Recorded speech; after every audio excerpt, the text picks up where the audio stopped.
అరుణాచల శివుని కథ. ఒకసారి బ్రహ్మదేవుడు విష్ణుమూర్తి ఇద్దరి మధ్య గొప్పతనం గురించి వాదన జరిగింది.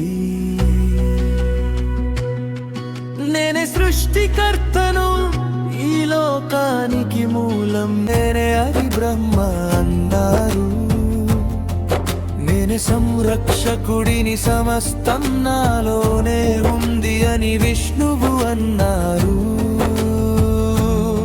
వారి అహంకారాన్ని తొలగించేందుకు పరమేశ్వరుడు అపారమైన అగ్ని స్తంభంగా ప్రత్యక్షమయ్యాడు. ఆ అగ్ని స్తంభానికి ఆది లేదు, అంతం లేదు. శివుడు అన్నాడు, ఈ అగ్ని స్తంభానికి అడుగు లేదా అంతం. ఎవరు కనుగొంటారో వారే శ్రేష్ఠులు. విష్ణువు వరాహ అవతారంలో భూమిలో పలికి వెళ్ళాడు. బ్రహ్మహంస ఆకాశం వైపు ఎగిరాడు.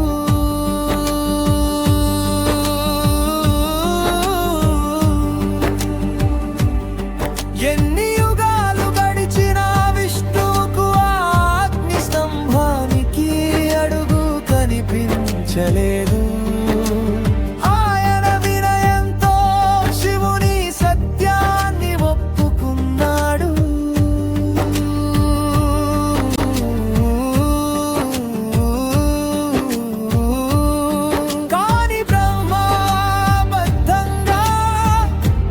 శిఖరాన్ని చూశాను అని చెప్పాడు.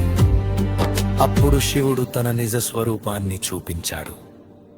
విష్ణువును ఆశీర్వదించాడు. బ్రహ్మను గర్వం కారణంగా పూజల నుంచి దూరం చేశాడు.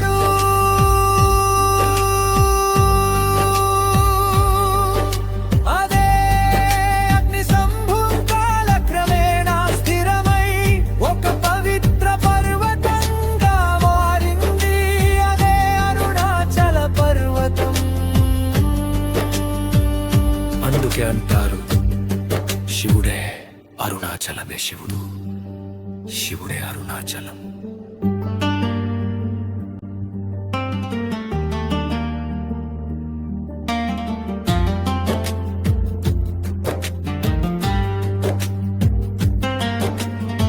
ఇక్కడ శివుడు లింగ రూపంలో కాకుండా పర్వత రూపంలో పూజింపబడతాడు.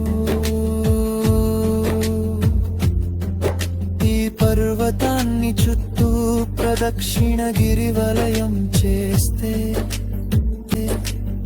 అహంకారం నశించి జ్ఞానం ప్రసాదమవుతుందని నమ్మకం. భక్తులు ప్రేమతో పిలుస్తారు, అరుణాచల శివ శరణం శరణం.